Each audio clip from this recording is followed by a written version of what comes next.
मुंशी प्रेमचंद द्वारा लिखित उपन्यास गबन का भाग 34। पुलिस स्टेशन के दफ्तर में इस समय बड़ी मेज के सामने 4 आदमी बैठे हुए थे।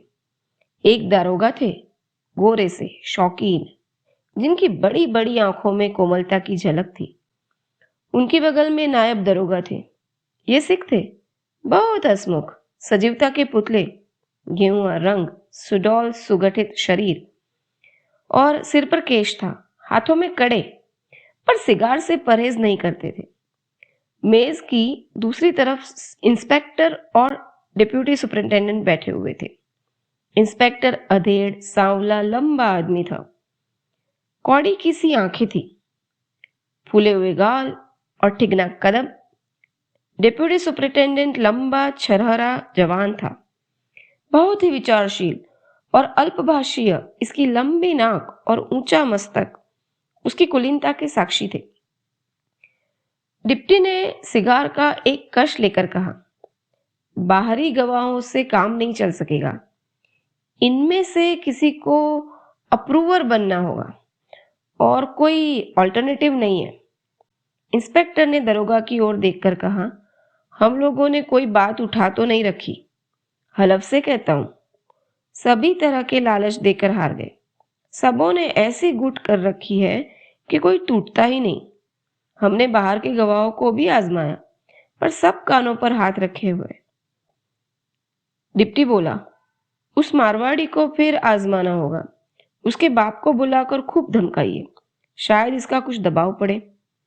इंस्पेक्टर बोला, हलफ से कहता हूं, आज सुबह से हम लोग यही कर रहे हैं। बेचारा बाप लड़के को पैरों पर गिरा, पर लड़का किसी तरह राजी नहीं होता। कुछ देर तक चारों आदमी विचारों में मग्न बैठे रहे। अंत में डिप्टी ने निराशा के भाव से कहा, मुकदमा नहीं चल सकता, मुफ्त का बदनामी हुआ। इंस्पेक्टर, एक हर्ती की मोहलत और लीजिए, शायद कोई टूट जाए। यह निश्चय करके दोनों आदमी यहां से रवाना हुए। छोटे दरोगा भी उसके साथ ही चले गए। दारोगा जी ने हुक्का मंगवाया कि सहसा एक मुसलमान सिपाही ने आकर कहा, दारोगा जी, लाइए कुछ इनाम दिलवाइए। एक मुलजिम को शुबह पर गिरफ्तार किया है, इलाहाबाद का रहने वाला है, नाम है रमानाथ। पहले नाम और सैनत दोनों गलत बताई थी। देवी दिन खटीक जो नुक्कड़ पर रहता है उसी के घर ठहरा हुआ है। जरा डांट बताइएगा तो सब कुछ उगल देगा। दरोगा बोला, वही है ना जिसके दोनों लड़के और। सिपाही बोला, जी हाँ वही है। इतने में रमानाथ भी दरोगा के सामने हाजिर किया गया। दारोगा ने उसे सिर से पांव तक देखा, मानो मन में उसका हुलिया मिला रहे हो। तब कठोर दृष्टि से देखकर बोले, अच्छा, ये इलाहाबाद का रमानाथ है, खूब मिले भाई, 6 महीने से परेशान कर रहे हो। कैसा साफ हुलिया है कि अंधा भी पहचान ले। यहाँ कब से आए हो? कांस्टेबल ने रमा को परामर्श दिया, सब हाल सच सच कह दो तो तुम्हारे साथ कोई सख्ती नहीं की जाएगी। रमानाथ ने प्रसन्न चित्त बनने की चेष्टा करके कहा, अब तो आपके हाथ में हूं, रियायत कीजिए या सख्ती कीजिए। इलाहाबाद की म्यूनिसिपालिटी में नौकर था, हिमाकत कहिए या बदनसीबी। चुंगी के 400 रुपए मुझसे खर्च हो गए। मैं वक्त पर रुपए जमा न कर सका। शर्म के मारे घर के आदमियों से कुछ नहीं कहा, नहीं तो इतने रुपए इंतजाम हो जाना कोई मुश्किल नहीं था। जब कुछ बस न चला तो वहां से भागकर यहां आ गया। इसमें एक हर्फ भी गलत नहीं है। दरोगा ने गंभीर भाव से कहा, मामला कुछ संगीन है। क्या कुछ शराब का चस्का पड़ गया था? मुझसे कसम ले लीजिए जो कभी शराब मुंह से लगाई हो। कांस्टेबल ने विनोद करके कहा, मोहब्बत के बाजार में लुट गए होंगे हुजूर। रमा ने मुस्कुरा कर कहा, मुझसे काफे मस्तों का वहां कहां गुजर। दारोगा बोला, तो क्या जुआ खेल डाला या बीवी के लिए जेवर बनवा डाले? रमा झेप कर रह गया। अपराधी मुस्कुराहट उसके मुख पर रो पड़ी। दारोगा बोला, अच्छी बात है, तुम्हें भी यहाँ खासे मोटे जेवर मिल जाएंगे। एकाएक बूढ़ा देवी दिन आकर खड़ा हो गया। दरोगा ने कठोर स्वर में कहा, क्या काम है यहाँ पे? देवी दिन बोला, हुजूर को सलाम करने चला आया। इन बेचारों पर दया की नजर रहे हुजूर। बेचारे बड़े सीधे आदमी हैं। दारोगा बोला, बचा सरकारी मुस्लिम को घर में छिपाते हो, उस पर सिफारिश करने आए हो? देवी दिन बोला, मैं क्या सिफारिश करूंगा हुजूर, 2 कौड़ी का तो आदमी। दरोगा बोला, जानता है इन पर वारंट है, सरकारी रुपए गबन कर गए हैं।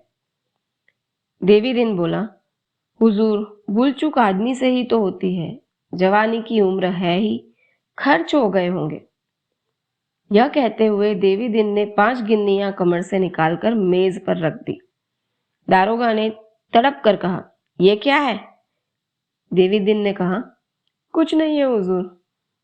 हुजूर को पान खाने को दारोगा तुरंत बोल दिया, रिश्वत देना चाहता है क्या? कहो तो बच्चा इसी इल्जाम में भेज दूं? देवी दिन बोला, भेज दीजिए सरकार, घर वाली लकड़ी कफन की फिक्र से तो छूट जाएगी। वहीं बैठा आपको दुआ देता रहूंगा। दारोगा बोला, अबे इन्हें छुड़ाना है तो 50 गिन्नियां लाकर सामने रखो। जानते हो इनकी गिरफ्तारी पर 500 रुपए का इनाम है। देवी दिन बोला, आप लोगों के लिए इतना इनाम हुजूर क्या है? यह गरीब परदेसी आदमी है, जब तक जिएंगे आपको याद करेंगे। दारोगा बोला, बाक बाक मत कर, यहां धर्म कमाने नहीं आया हूं। देवी दिन ने कहा, बहुत तंग हूं हुजूर, दुकानदारी तो नाम की ही है। कांस्टेबल बोला, बुढ़िया से मांग जाके। देवी दिन ने कहा, कमाने वाला तो मैं ही हूं हुजूर, लड़कों का हाल जानते ही हो, तन पेट काट कर कुछ रुपए जमा कर रखे थे, सो अभी 7 धाम किए चला हूं, बहुत तंग हो गया हूं। दारोगा बोला, तो अपनी गिन्नियां उठा ले, इसे बाहर निकाल दो जी। देवी दिन बोला, आपका हुक्म है तो लीजिए जाता हूं, धक्का क्यों दिलवाइएगा? दारोगा बोला, कांस्टेबल सेठ इन्हें हिरासत में रखो, मुंशी से कहो इनका बयान लिख ले। देवी दिन के होठ आवेश से कांप रहे थे। उसके चेहरे पर इतनी व्यग्रता रमा ने कभी नहीं देखी, जैसे कोई चिड़िया अपने घोंसले में कौवे को घुसते देखकर विवल हो गई हो। वह 1 मिनट तक थाने के द्वार पर खड़ा रहा, फिर पीछे गिरा और एक सिपाही से कुछ कहा, तब लपका हुआ सड़क पर चला गया, मगर एक ही पल में फिर लौटा और दारोगा से बोला, हुजूर 2 घंटे की मोहलत न दीजिएगा? रमा अभी वहीं खड़ा था। उसकी यह ममता देखकर रो पड़ा। बोला, दादा तुम अब हैरान ना हो, मेरे भाग्य में जो कुछ लिखा है वो होने दो। मेरे भी यहाँ होते तो इससे ज्यादा और क्या करते, मैं मरते दम तक तुम्हारा उपकार। देवी दिन ने आंखें पोंछते हुए कहा, कैसी बातें कर रहे हो भैया? जब रुपए पर आई तो देवी दिन पीछे हटने वाला आदमी नहीं है। इतने रुपए तो एक एक दिन जुए में हार जीत गया हूं। अभी घर बेच दूं तो 10,000 की मालियत है, क्या सिर पर लाद कर ले जाऊंगा? दारोगा जी, अभी भैया को हिरासत में न भेजो, मैं रुपए की गिनती कर कर थोड़ी देर में आता हूं। देवी दिन चला गया तो दारोगा जी ने सरदयता से भरे स्वर में कहा, है तो खुर्राट मगर बड़ा नेक है, तुमने इसे कौन सी बूटी सुंघा दी है? रमा ने कहा, गरीबों पर सभी को रहम आता है। दारोगा ने मुस्कुराकर कहा, पुलिस को छोड़कर इतना और कहिए, मुझे तो यकीन नहीं कि 50 गिन्नियां लावेगा। रमानाथ ने कहा, अगर लाए भी तो उससे इतना बड़ा तावान नहीं दिलाना चाहता, आप मुझे शौक से हिरासत में ले लें। दारोगा बोला, मुझे 500 के बदले 650 मिल रहे हैं, क्यों छोड़ू? तुम्हारी गिरफ्तारी का इनाम मेरे किसी दूसरे भाई को मिल जाए तो क्या बुराई है? रमानाथ बोला, जब मुझे चक्की पीसनी है तो जितनी जल्दी पीस लूं उतना ही अच्छा। मैंने समझा था मैं पुलिस की नजरों से बचकर रह सकता हूं, अब मालूम हुआ कि यह बेकली और आठों पर पकड़ लिए जाने का खौफ जेल से कम जानलेवा नहीं है। दारोगा जी को एकाएक जैसे कोई भूली हुई बात याद आ गई। मेज के दराज से एक मिसल निकाली और पन्ने इधर उधर उल्टे। तब नम्रता से बोले, अगर मैं कोई ऐसी तरकीब बतलाऊं कि देवी दिन के रुपए भी बच जाए और तुम्हारे ऊपर भी आंच न आए तो कैसा? रमा ने अविश्वास के भाव से कहा, ऐसी तरकीब कोई है? मुझे तो बिल्कुल आशा नहीं। दारोगा बोला, अभी साई के 100 खेल हैं। इसका इंतजाम मैं कर सकता हूं। आपको महज एक मुकदमे में शहादत देनी पड़ेगी। रमानाथ बोला, झूठी शहादत होगी। दरोगा ने कहा, नहीं, बिल्कुल सच्ची। बस समझ लो कि आदमी बन जाओगे। म्यूनिसिपालिटी के पंजे से तो छूट जाओगे, शायद सरकार परवरिश भी करे। यूं अगर चालान हो गया तो 5 साल से कम की सजा नहीं होगी। मान लो इस वक्त देवी तुम्हें बचा भी ले, तो बकरे की माँ कब तक खैर मनाएगी? जिंदगी खराब हो जाएगी। तुम अपना नफा नुकसान खुद समझ लो। मैं जबरदस्ती नहीं करता।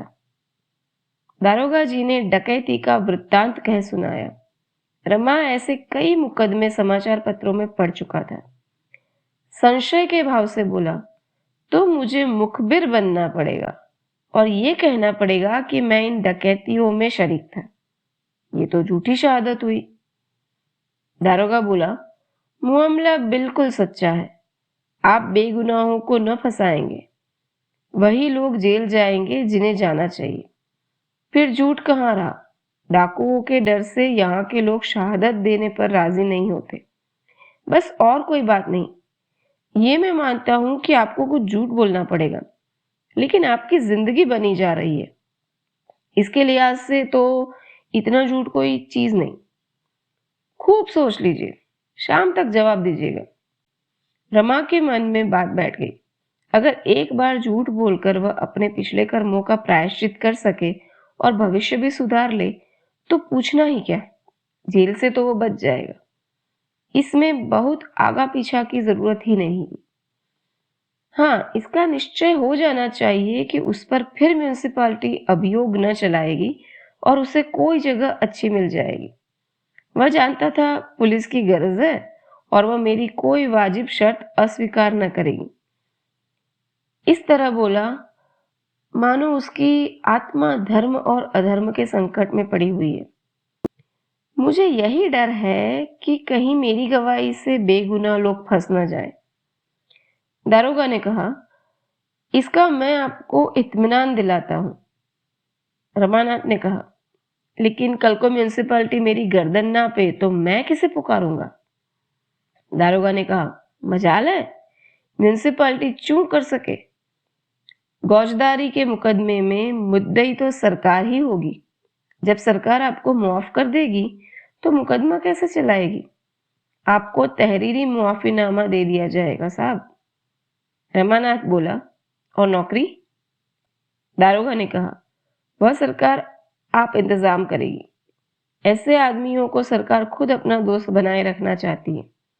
अगर आपकी शहादत बढ़िया हुई और उस फ्री की जिरहों के जाल से आप निकल गए, तो फिर आप पारस हो जाएंगे। दारोगा ने उसी वक्त मोटर मंगवाई और रमा को साथ लेकर डिप्टी साहब से मिलने चले गए। इतनी बड़ी कारगुजारी दिखाने में विलंब क्यों करते? डिप्टी से एकांत में खूब जीत उड़ाई। इस आदमी का यों पता लगाया। इसकी सूरत देखते ही भाग गया कि मगरूर है, बस गिरफ्तारी ही तो कर लिया। बात 16 आने सच निकली।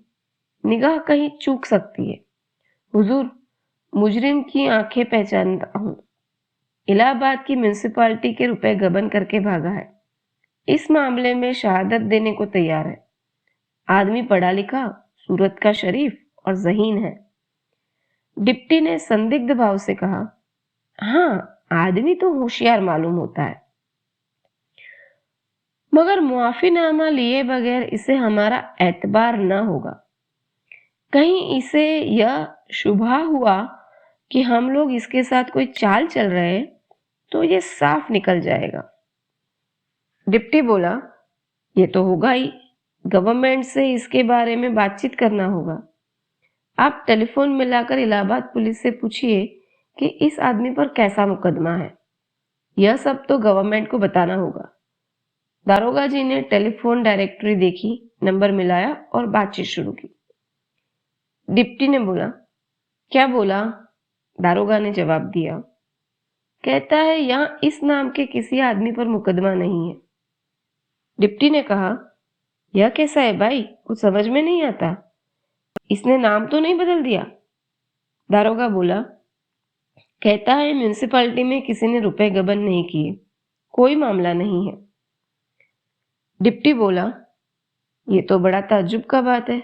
आदमी बोलता है हम रुपया लेकर भागा, म्यूनिसिपैलिटी बोलता है कोई रुपया गबन नहीं किया। ये आदमी पागल तो नहीं है? दारोगा ने कहा, मेरी समझ में कोई बात नहीं आती।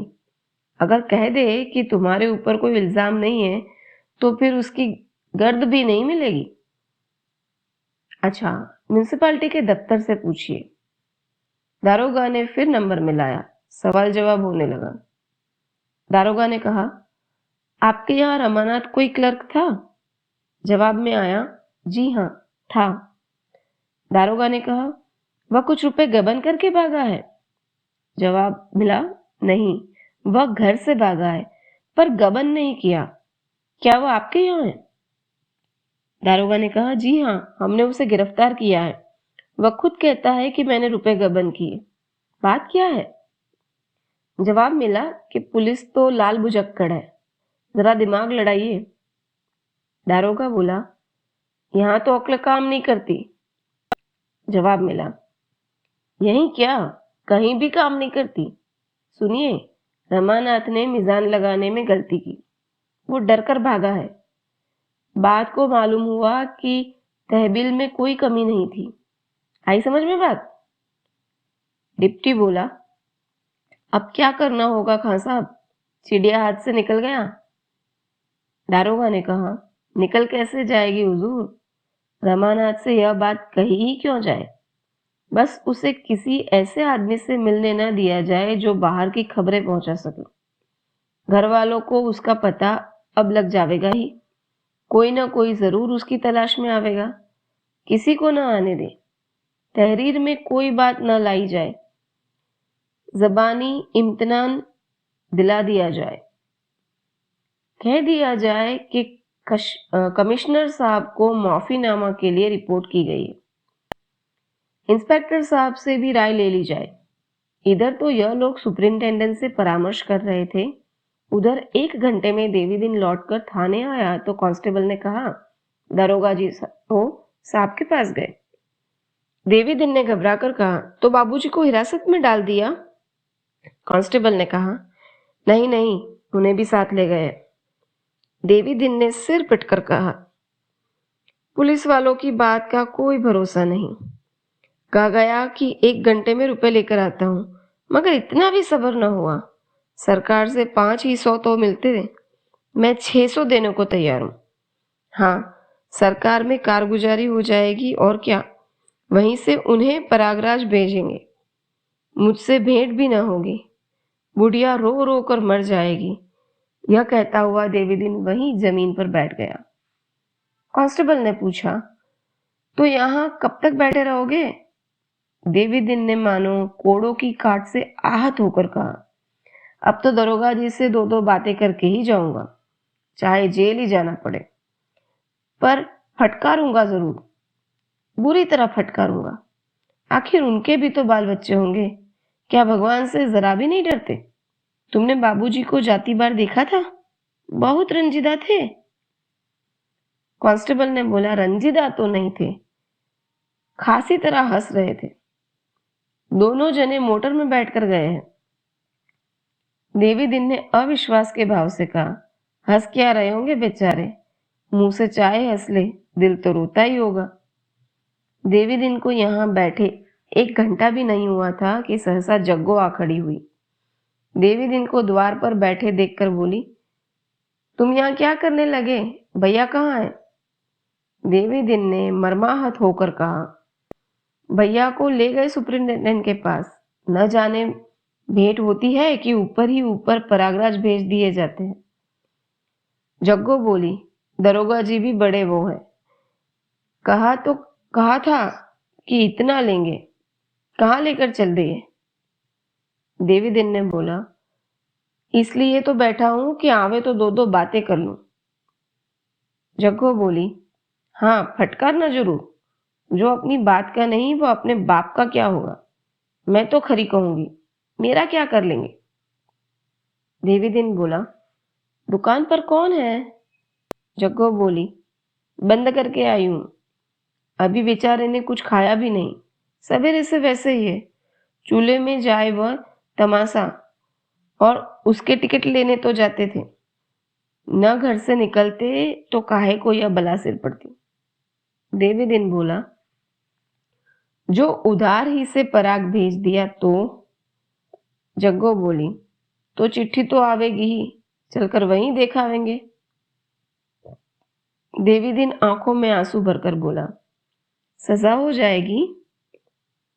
जग्गो बोली, रुपया जमा कर देंगे तब काहे को होगी, सरकार अपने रुपए ही तो लेगी।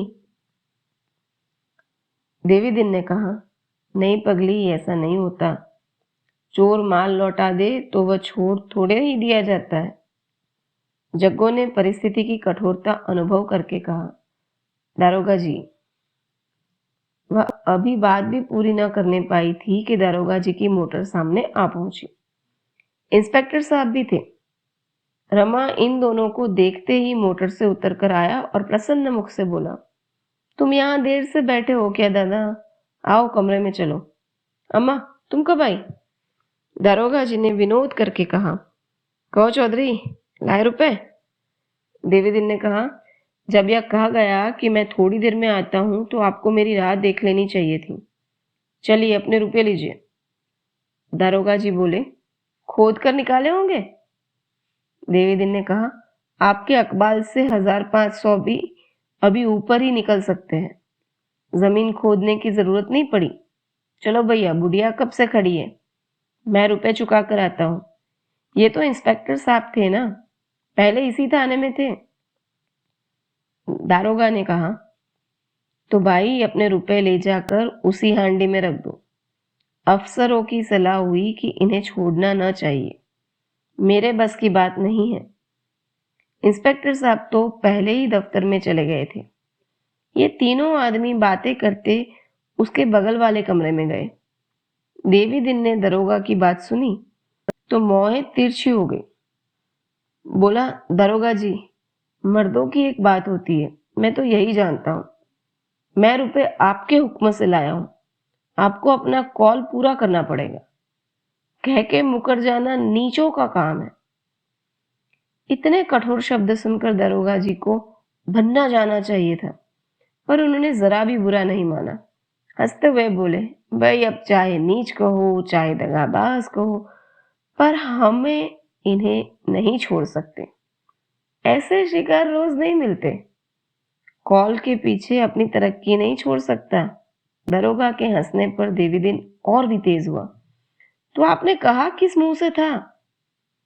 दारोगा बोला, कहा तो इसी मुंह से था, लेकिन मुंह हमेशा एक सा तो नहीं रहता। इसी मुंह से जिसे गाली देता हूं उसकी इसी मुंह से तारीफ भी करता हूं। देवी दिन तिनक कर बोला, ये मुझे मुड़वा डालिए। दारोगा ने बोला, मुझे बड़ी खुशी से मंजूर है। नीयत तो मेरी पहले ही थी, पर शर्म के मारे न मुड़वाता था। अब तुमने दिल मजबूत कर दिया। देवी दिन बोला, हंसिए मत दरोगा जी, आप हंसते हैं और मेरा खून चला जाता है। मैं चाहे जेल ही क्यों न हो जाए, लेकिन मैं कप्तान साहब से जरूर कह दूंगा। हूं तो टके का आदमी, पर आपके अकबाल से बड़े अफसरों तक पहुंचे। दारोगा बोला, अरे यार, तो क्या सचमुच कप्तान साहब से मेरी शिकायत कर दोगे? देवी दिन ने समझा कि धमकी कारगर हुई। अकड़ कर बोला, आप जब किसी की नहीं सुनते, बात कहकर मुकर जाते हैं, तो दूसरे भी अपने से ही करेंगे ना। मेम साहब तो रोज ही दुकान पर आती है। दारोगा बोला, कौन देवी? अगर तुमने साहब या मेम साहब से मेरी कुछ शिकायत की तो कसम खाकर कहता हूं कि घर खुदवा कर फेंक दूंगा। देवी दिन बोला, जिस दिन मेरा घर खुदेगा उस दिन यह पगड़ी और चपरास भी नहीं होंगी। दारोगा ने कहा, अच्छा तो मारो हाथ पर हाथ, हमारी तुम्हारी दो दो चोटें हो जाए, यही सही। देवी दिन बोला, पछताओगे सरकार, कह देता हूं पछताओगे। रमा अब जब्त न कर सका। अब तक वह देवी दिन के बिगड़ने का तमाशा देखने के लिए भीगी बिल्ली बना खड़ा था।